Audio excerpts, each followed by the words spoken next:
오늘은 우리 에바다 찬양대부터 찬양단부터 너무 은혜롭게 찬양을 해주셔서 우리 마음이 그것 때문만으로도 우리 풍성한 것 같습니다. 오늘 말씀은 명절에 관한 말씀입니다. 가정에 관한 말씀이고 또 복에 관한 말씀입니다. 잘 들어보셨으면 좋겠어요. 한 가정의 아이가 세계사 역사 성적이 좋지 않았습니다. 그래서 하나님이 아니고 선생님이 불렀어요. 아버지를 만나러 갔습니다. 선생님이 묻습니다. 아버님께서는 학교 다닐 때 그 역사 성적이 어땠습니까? 아버지가 가만히 생각해 보니까 자기도 변변치 못했던 것 같아요. 저도 성적이 좋지 않았습니다. 이 선생님이 하시는 말씀, 역사는 돌고 돕니다. 그러더래요. 병원에 가게 되면 뭔가 종합 진찰을 받는다든가 뭐 병 명령이 나오다든가 할 때 그 의사 선생님이 물어보는 것이 하나가 있습니다. 부모님 병력 있었습니까? 하는 질문. 몸에 많은 질병이 사실은 내 부모가 내게 물려준 유전인자로 인해서 생겼다라고 하는 것을 의학이 알고 있다는 거죠. 부모 입장에서는 그런 좋지 않은 질병들까지 우리 자녀에게 물려주고 싶지 않습니다. 그런데 이 육체적인 것 말고도 다른 것들도 대물림 돼요. 어떤 때는 정신적인 것, 또 영적인 것 이런 것들이 대물림 됩니다. 유전이 되는 거죠. 근데 내가 바른 정신과 바른 영성이었으면 참 좋겠는데 그렇지 못할 때가 많이 있어요. 오늘 그 불렀던 찬양 내용 속에 내 마음속에 선한 것이 하나도 없습니다. 그 내용이 나오는데 다 이게 우리 고백이거든요. 우리의 정신, 우리의 영성 사실은 참 보잘것없을 때가 많이 있어요. 그런데 그런 와중에 부전자전이라고 하는 말이 있어요. 부전자전. 참 안 좋은 의미로 이렇게 쓰일 때가 많죠. 내게 나쁜 점이 있습니다. 근데 그 내 아버지가 이랬으니까 나도 이렇게 살고 또 내가 이랬으니 내 자식도 이렇게 살게 되었다라고 하는 그런 모습들.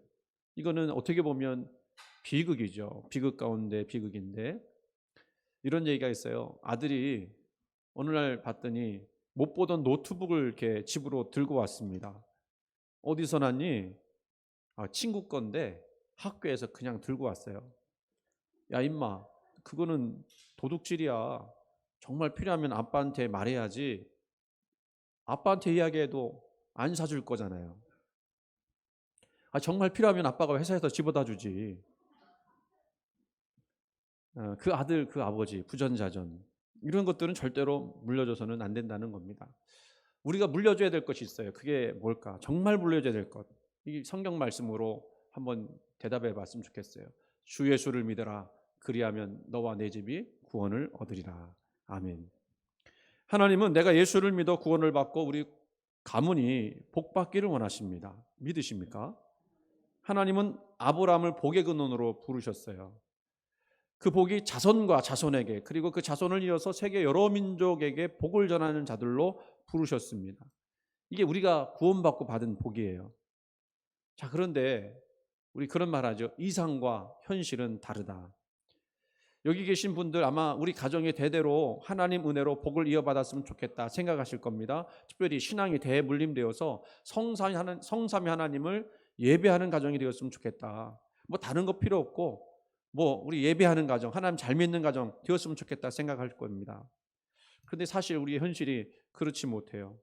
아마 부모 되신 분들은 그걸 느낄 겁니다. 내 신앙으로는 우리 아이를 제대로 된 신앙인으로 키우기에 부족하다는 것. 목사인 저 역시도 마찬가지일 때가 많아요. 아빠가 목사인데도 우리 아이 신앙이 막 자라는 것 같지 않습니다. 우리 아이가 하나님을 말 그대로 잘 알고 믿고 있는지 아직까지는 판단할 수가 없어요. 그렇게 되기까지는 아빠와 엄마가 먼저 본을 보이고 먼저 선을 행해야 되는데 그것보다 뭐가 앞서느냐면 잔소리가 앞서 나갑니다. 우리 딸은요 매일이 사실은 곤욕스러워요. 형제가 많으면 그 잔소리도 n분의 1로 나눠져서 그만큼 덜 잔소리를 받을 텐데 하나밖에 없으니까 아빠 잔소리 엄마 잔소리 다 듣고 있습니다. 그런데 아빠 엄마가 아직 자녀 양육하는 실력이 부족합니다. 참 많이 부족합니다. 그런 우리들의 그 실체를 보면서 어디로 도망갑니까? 하나님께로 도망가요. 뭐라고 도망가냐면 우리 딸은 하나님 겁니다. 하나님이 책임지셔야 합니다. 이렇게 돌아가요. 우리 실력으로 안 된다는 거죠. 우리의 인격과 신앙으로는 온전한 신앙인 되게 하는 데는 역부족입니다. 그러니 기도하면서 하나님, 우리 자녀를, 우리 자식을 하나님 은혜로 키워주세요. 우리 실력 가지고 안 됩니다. 그렇게 고백해요. 그런데 그렇게만 하면 현실 도피적이 됩니다. 현실은 현실이니까 그 현실을 부딪히면서 나가야 하겠죠. 그러면 우리 가정을 하나님께 맡기면서도 현실 도피하지 않는 태도가 뭘까? 저는 그 대답을 오늘 본문을 통해서 발견하게 됩니다. 바로 자녀를 축복하는 거예요. 오늘 말씀은 야곱이 요셉의 두 아들, 손자들이죠. 에브라임과 므낫세를 축복하는 장면입니다. 오늘 읽은 15절 말씀 보면 주목할 만하고 우리가 무척이나 사모하는 단어가 나오는데 바로 축복이라는 단어입니다. 할아버지가 손자들을 뭐 하는 거냐면 축복하는 거예요. 그런데 그 축복하는 내용을 한번 살펴보시죠. 그 축복에는 그동안 인생 속에서 야곱이 경험한 그 고백이 들어 있습니다. 15절 말씀을 다시 한번 읽어봅니다. 그가 요셉을 위하여 축복하여 이르되 내 조부 아브라함과 아버지 이삭이 섬기던 하나님, 나의 출생으로부터 지금까지 나를 기르신 하나님, 이렇게 표현해요. 내 조부 아브라함과 아버지 이삭이 섬기던 하나님, 이런 말을 하여 축복하는데 가장 먼저 등장하는 것이 조상의 이름입니다. 그리고 하나님의 이름이었습니다. 근데 굳이 조상의 이름을 불러서 하나님을 소개하는 이유가 뭘까? 무슨 뜻일까? 먼저 조상의 이름이 등장한 이유부터 살펴보죠. 야곱이 믿은 그 하나님은 할아버지 아브라함이 먼저 믿었고요. 그리고 그 신앙이 아버지 이삭에게로 내려왔는데 그 이삭이 믿었던 하나님이었습니다. 그렇게 조상의 이름을 부른 이유는 그 조상들이 삶으로 체험하고 입술로 고백했던 그 하나님이 이제 자신에게까지 알려지고 이어지고 믿게 되었음을 고백하는 거죠. 야곱은 그거 얘기하는 거예요. 내가 믿는 하나님은 우리 조상이 아니었더라면 믿을 수 있는 하나님이 아니었다. 우리 조상들이 있었기 때문에 나도 그 하나님을 믿게 되었다라는 겁니다. 어떤 장로님의 가정에서 그 마당에서 아이들이 친구들을 이제 불러다가 그 아들이 소꿉장난하면서 놀고 있었어요. 근데 아이들이 자기 아버지를 막 자랑합니다. 뭐라고 자랑하냐면, 야, 우리 아빠는 시장님하고 친해. 그러니까 옆에 있던 다른 아이가 좀 더 높입니다. 야, 우리 아빠는 국회의원님하고 친해. 근데 장로님 아들이 별로 할 말이 없더라는 거예요. 아버지가 쳐다보고 있는데 뭐라고 그러나 쳐다보고 있는데 그 아들이 뭐라고 그러는지 아십니까? 우리 아빠는 하나님하고 친해. 그러더래요. 그 장로님이 기뻤어요. 아, 내 아들을 헛되이 키우지 않았구나. 내가 헛되게 살지 않았구나. 마음이 든든해졌습니다. 여러분, 시장님 친한 것도 좋은 거예요. 국회의원님하고 친한 것도 좋은 거예요. 그런데 하나님하고 친한 것이 제일 좋은 겁니다. 이 단순한 진리죠. 그 우리가 알아야 되겠습니다. 내가 믿지 않으면 자녀에게 물려줄 수가 있겠습니까? 그렇게 자녀에게 내 하나님, 믿는 하나님을 소개하고 믿게 하려면 내가 먼저 참되게 하나님을 믿는 신앙인으로 살아가야 합니다. 때로는 아버지가 기도하는 모습을 잊지 않는 자녀가 기도의 자녀로 살아가게 될 겁니다. 어머니가 찬송하는 그 모습을 잊지 않은 그 자녀가 찬송하는 자녀로 살아갈 겁니다. 저희 아버지 어머니 얘기를 좀 할게요. 저희 아버지는요, 고등학교 시절부터 가정을 먹여 살려야 돼서 그야말로 고등학교 때부터 일을 배워서 이렇게 가정을 꾸려 나갔어요. 그러니까 많이 배우지 못하셨죠. 고등학교밖에 못 나왔으니까. 별로 내세울 것이 없었던 분이에요. 그래서 이제 교회를 열심히 다녔는데 장로 선출을 하게 됐어요. 장로 선출에서 한번 떨어졌어요. 내세울 게 없으니까 뭐 쟁쟁한 분들, 뭐 대학 교수도 있고 뭐 의사도 있고 약사도 있고 뭐 그런 분들이 다 나오니까 떨어졌어요. 근데 그렇게 해도 뭐 실망하지 않고 뭐 그런 것 가지고 신앙생활하는 거 아니니까. 근데 장로님이 두 번째는 되었어요. 근데 우리 아버지에게 잊지 못하는 모습이 있는데 바로 대표 기도를 준비하는 모습이었습니다. 우리 장로님들도 그렇게 하셔요, 지금. 그래서 저도 참 감사한데 저희 아버지도 대표 기도 순서가 되면 열심히 준비하셨습니다. 틈틈이 준비하셨어요. 어떻게 하면 하나님의 뜻에 맞는 기도가 될까? 하나님이 정말 원하시는 기도가 뭘까? 또 어떻게 해야 바른 기도가 될 수 있을까? 고민하면서 작성하셨어요. 그 내용을 저도 기억을 많이 했는데 뭐 때로는 시대의 아픔을 놓고 기도하시기도 했고, 때로는 나라와 민족을 위해서, 그리고 남북 문제를 놓고 기도하시기도 했고, 지금 어려움 당하는 그런 이웃들을 놓고 막 기도했던 그 기도 기억이 있습니다. 그 기도하시면요, 준비를 오랫동안 하셨고 기도하셨기 때문에, 기도하면서 준비하셨기 때문에 은혜가 되었던 것 같아요. 저 딴에도 은혜가 되었습니다. 그런 모습을 보면서 저도 배웠죠. 저희 어머니도 잊지 못하는 모습이 하나 있어요. 부엌에서 찬송하는 모습이에요. 제일 많이 불렀던 찬송이 사철의 봄바람 불어있고, 그 찬송이었어요. 가정에 대한 찬송이죠. 어머니가 찬송을 하시면서 우리 가정이 믿음의 가정이 되었으면 좋겠다, 그렇게 생각하면서 찬송했던 것 같아요. 지금 생각해 보면 그런 모습들이 제 머릿속에 각인이 되었습니다. 그래서 우리 부모님 보면서 나는 당연히 교회를 가야 되고 하나님 믿어야 되고 찬송 불러야 되고 기도해야 되고 그리고 예수 믿어야 되는구나, 그렇게 알고 지냈어요. 아브라함 링컨 이야기인데요. 그 링컨이 훗날 많은 기자에게 둘러싸여 있을 때 젊은 기자가 물었습니다. 당신을 오늘의 링컨으로 만든 힘이 무엇입니까? 대답을 이렇게 했습니다. 내가 잠자리에 들 때나 잠자리에서 일어날 때는 언제나 어머니의 손이 얹혀 있었습니다. 그 어머니의 기도는 나를 격려하는 축복으로 넘쳐 있었습니다. 그래서 우리가 살던 오두막 통나무 집에는 언제나 구석구석 어머니의 축복 기도 소리가 가득히 스며 퍼져 있었습니다. 그 어머니가 내게 주셨던 축복의 말씀은 내가 들에서 일할 때도, 선거에서 여러 번 낙방할 때에도, 내가 상원 의원으로 대통령으로 직무를 감당할 때에도 그 어머니의 축복 소리는 언제나 내 귓전을 떠나지 않았습니다. 오늘의 나를 만든 것은 어머니의 손 축복하는 기도의 소리였습니다. 야곱은 바로 그러한 조상의 신앙 모습을 보고 배우고, 그도 역시 하나님을 알고 믿고 섬기게 되었습니다. 그러면 야곱은 조상의 이름을 부른 목적, 그 속에 담겨진 내용 한 번 더 깊이 들어가면 그 하나님, 그 조상의 하나님, 그 하나님은 어떤 분이실까 생각해 볼 때 그 하나님만이 복의 주체자가 된다는 것을 알았다는 거예요.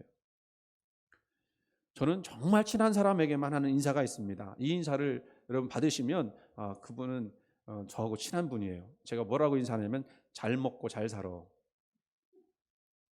나쁜 인사는 아니지만 또 좋은 인사는 아닌 것 같아요. 왜냐하면 잘 먹고 잘 살지 못하니까 저런 인사를 하나? 상대방이 그렇게 오해할 수도 있기 때문에 그렇습니다.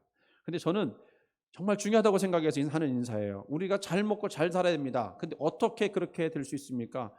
하나님 잘 믿어야 잘 먹고 잘 살 수 있어요.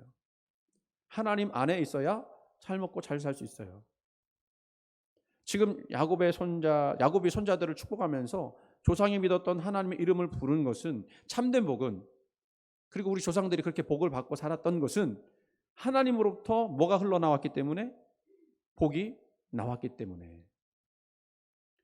아마 야곱은 아브람보다 이삭보다 더 그 부분을 크게 체험한 사람일 겁니다. 아시죠? 야곱이 얼마나 자기 힘으로 성공하려고 했는지, 자기 능력으로 얼마나 부자가 되려고 했는지. 그런데 실패했어요.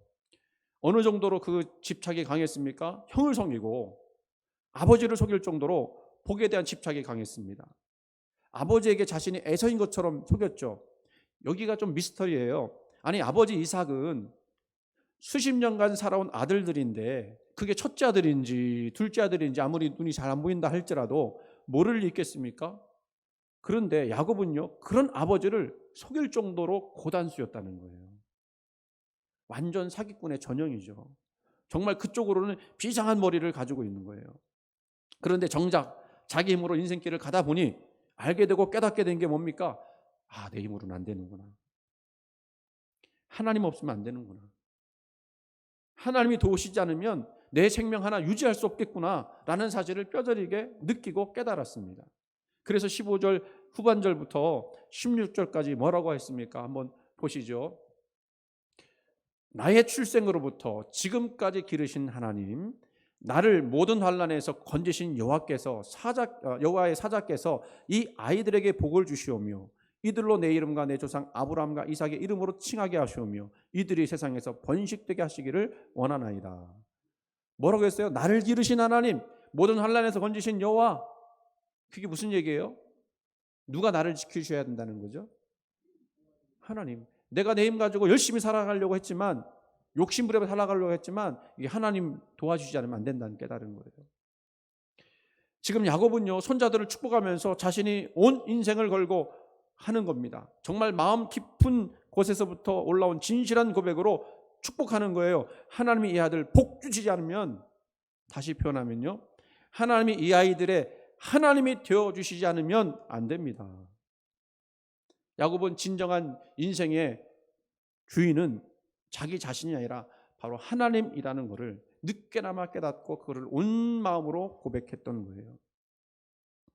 감리교 창설자 요한 웨슬레, 죽을 때 자식들을 불러놓고 보여준 게 있습니다. 뭘 보였을까요?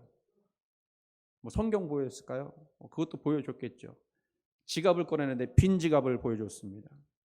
유언의 말로 이렇게 축복합니다. 나는 너에게 제일 좋은 것을 물려준다. 이 땅에 살아가는 동안 나의 제일 귀한 보화는 하나님이 나와 함께하는 것이었다. 나는 너희들에게 나의 하나님을 물려주노라.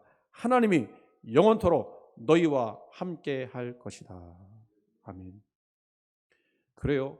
진정한 복은요, 하나님 아는 것이고 그것이 가문의 복이 되려면 내가 믿은 하나님 신앙이 자녀에게로 또 손자들에게로 이어져야 합니다. 그럴 수 있도록 우리는요, 더욱더 하나님 떠나서 살면 안 됩니다. 여기서 또 한 가지, 가정의 복이 소멸되지 않고 흐르는 비결 하나를 더 이어서 말씀드리는 겁니다. 무엇일까요? 말로써 축복하는 거예요. 복된 가문에 믿음이 이어지는 원리, 축복하는 건데 말로써 축복하는 거예요. 오늘 본문과 연관해서 히브리서 11장 20절에서 21절 말씀을 한번 보겠습니다. 이 본문도 참 중요한 본문이에요. 믿음으로, 같이 있습니다. 시작. 믿음으로 이삭은 장차 있을 일에 대하여 야곱과 에서에게 축복하였으며 믿음으로 야곱은 죽을 때에 요셉의 각 아들에게 축복하고. 아멘. 자기가 받은 비전과 복을 자손들을 축복하는 방법을 통해서 축복된 가문으로 이어갔다는 거예요. 사실 이삭이나 야곱의 일생은 그 누구보다도 파란만장한 인생이었습니다.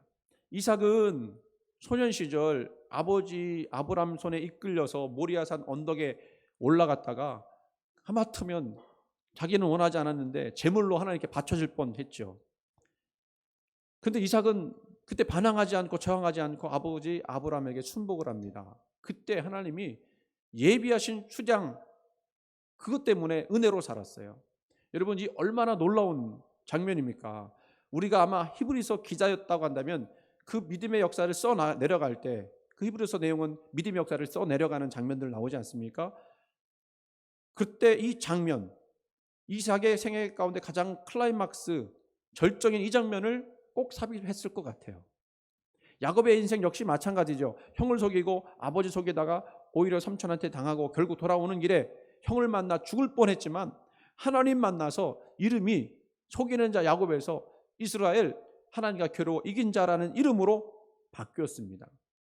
반전이 있었던 인생이었어요. 드라마틱했다는 거예요. 요셉의 인도로 야곱이 바로에게 섰을 때입니다. 바로가 묻습니다. 내 연세가 얼마인가? 그랬더니 야곱이 대답합니다. 내 나그네 길의 세월이 130년이다. 나의 연세가 얼마 못 되니 우리 조상의 나그네 길의 세월이 미치지 못하나 험악한 세월을 보내었나이다. 정말 파란만장한 인생 보냈다는 거예요. 그런데 히브리서는 그들의 이런 파란만장한 일대기에 대해서 침묵하고 있습니다. 그들 일생 가운데 가장 빛나고 가장 영광스럽고 가장 멋있었던 장면 표현한 게 뭐였느냐? 마치 핀셋으로 콕 집어서 이것이 그 이삭과 야곱에게 있어서 가장 중요한 신앙의 내용이었다라고 했던 거, 이게 클라이막스였고 이게 축복하는 이게 절정이었다라고 말하는 거, 그게 바로 뭐냐면 자식을 축복하는 장면이었다고 히브리서 기자는 기록하고 있는 거예요. 이삭은 그 자식들을 축복했다. 야곱은 그 자식들을 축복했다. 믿음으로 살다가 믿음으로 죽고 하나님 앞에 받았던 축복과 약속과 비전을 남기고 죽었다. 이게 히브리서 기자가 가장 중요하게 여겼던 내용이에요. 히브리서의 말씀대로 하면 믿음 중에 최고의 믿음은 뭐냐? 축복하는 믿음입니다. 믿음의 절정은 축복하는 순간에 나타난다는 거예요.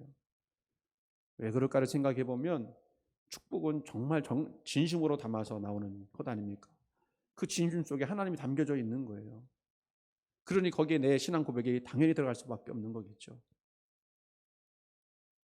신앙의 총결산, 마지막 날 내가 남기는 축복에 의해 판가름 날 겁니다. 성도가 가장 위대한 재산은 축복권이에요. 특별히 부모는 자식을 향해서 축복의 권세가 있습니다. 그래서 서양 속담에 이런 속담이 있어요. 그 부모의 손끝에는 하나님이 계신다. 손끝으로 내 자식을 축복하라는 거죠. 그런데 손끝으로 자식을 저주하면 그 자식이 저주받고, 내 자식을 손끝으로 축복하면 내 자식이 복을 받게 되는 거예요. 우리 자녀들을 축복할 때 어떻게 축복해야 될까요? 성경에서 축복이라고 하는 말, 히브리어로 여러 번 말씀드렸지만 바라크라고 하는 말인데, 손을 얹고 입으로 하나님의 선하심과 은혜로우심을 증거하며 의미 있는 말을 남기는 행위를 축복이라고 해요. 신약 헬라어로는 축복을 율로게어라고 하는 건데, 이 말은 칭찬한다라는 말입니다. 그러니까 하나님의 놀라우신 은혜를 그 아이에게 이야기해주고, 그리고 그 아이를 칭찬해주는 거, 이게 축복이거든요. 그때 포옹을 하기도 하고 손을 얹기도 합니다. 그래서 중요한 약속을 그 아이에게 전달해 주는 거예요. 예수님도 몰려오는 어린 아이를 품에 안으시고 그를 위해 그들 위해 손을 얹어서 축복하셨습니다. 여러분의 축복을 먹고 자란 자녀, 가문 안에서 세계를 이끌고 세상을 바꾸는 인물들 나올 수 있음을 믿으시기 바랍니다. 이제 다 커서 소용없어요. 우리 청년들 나중에 잊지 마시고, 내가 결혼을 하면 우리 자녀를 꼭 축복해야 되겠다.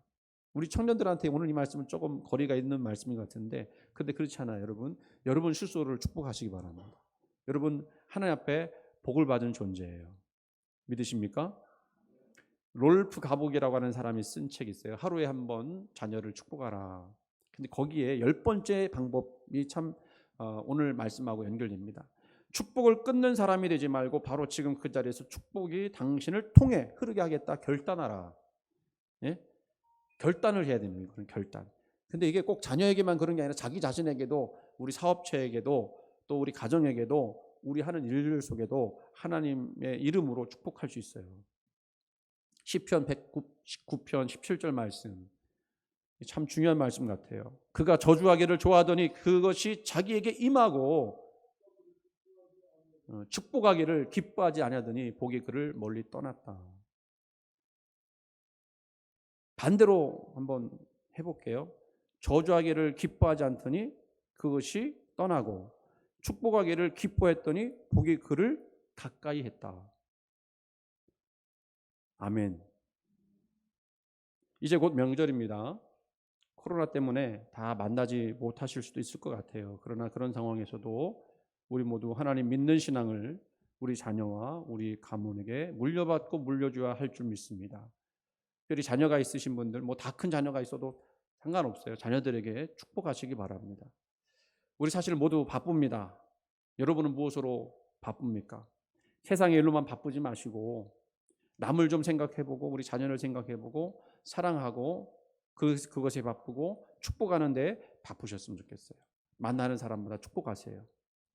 요즘 격려가 참으로 필요한 시대입니다. 청년들에게도 필요하고, 직장인들에게 필요하고, 우리 자영업자들에게도 필요하고, 교회에서 봉사하는 분들에게도 필요합니다. 그 격려와 축복을 누가 해야 됩니까? 내가 해야 합니다. 그렇게 보니까 엄청 우리가 해야 할 일이 많습니다. 그거로 우리가 바빴으면 좋겠어요. 우리 모두 하나님에 대한 온전한 신앙이 되물림 될 수 있기를 소원합니다. 그러기 위해서 이 복이 우리에게 가까이 할 수 있도록 복을 날마다 선포하고 격려하는 우리들 되기를 주님의 이름으로 간절히 축원을 드립니다. 우리 같이 한번 기도하면서 이 시간 말씀을 기억하면서 나가기 원합니다. 하나님, 그동안 우리가 자녀가 잘 되기를 바라는 마음이 있었는데 그렇게 되기 위해서 내가 먼저 하나님을 잘 섬기게 해주시고, 그리고 이 신앙을 우리 자녀에게 잘 물려줄 수 있도록, 그리고 그 자녀들을 예수의 이름으로 축복할 때에 그 축복이 우리에게 그대로 임할 수 있도록 인도해 주옵소서. 우리 청년들은 어떻게 기도하냐면, 하나님, 우리 예수님이 나를 축복하신 줄 믿습니다. 그 축복이 나에서 떠나지 않는 줄 믿습니다. 그 축복을 내가 받아들입니다. 믿습니다. 우리 같이 그렇게 기도했으면 좋겠어요. 기도합니다. 하나님 아버지, 감사합니다. 우리를 사랑하시는 주님의 크신 은혜와 능력으로 오늘 이 시간 말씀을 듣고 예배하건대 나올 때 허락하시니 감사를 드립니다. 주님의 그 크신 영광과 능력, 권세, 아버지, 이 말씀을 듣는 모든 사람들에게 임하게 하여 주옵소서. 무엇보다도 하나님을 온전히 믿고 의지하고 나가고자 하는 사랑하는 성도들, 우리 자녀들에게 복을 나눠주고 복을 선포하며 복 가운데 임하기를 원하는 우리 마음이 있습니다. 하나님, 우리 자녀를 주의 이름으로 축복하게 하시고 그 축복이 우리에서 떠나지 않게 하시며 그 우리 자녀와 우리 가문이 아버지 주 안에서 온전케 세워지는 그런 귀한 역사들 될 수 있도록 인도해 주시옵소서. 이제 명절입니다. 우리 명절날 만날 때 우리 모든 사람들을 축복할 수 있는 축복의 사람 되기를 원하오며 사랑 많으신 예수님 이름으로 기도드리옵나이다. 사랑과 은혜가 풍성하신 하나님, 우리를 복 주시기 원하시는 하나님, 우리의 가문이 예수를 잘 믿어 구원받는 복받은 가정 되기를 간절히 소원합니다. 그러기 위해서 우리가 먼저 온전한 신앙이 될 수 있도록 인도하여 주옵소서. 그리고 말로써 우리 자녀를 축복할 때에 물론 부족한 것이 보이고 연약한 것이 보일지라도 그 축복이 우리에서 떠나지 않게 되기를 소원하는 마음으로, 진실한 마음으로 그 자녀를 주의 이름으로, 하나님의 이름으로 축복하게 하여 주옵소서. 명절이 이제 다가옵니다. 오고 가는 중에 우리 주님께서 붙들어 주시고 지켜주시고 그 가문에 하나님의 은혜가 온전히 임할 수 있는 귀한 시간들 되게 해 주옵소서. 예수 그리스도의 이름 받들어 간절히 기도드리옵나이다. 아멘. 우리 찬송가 559장 찬송합니다.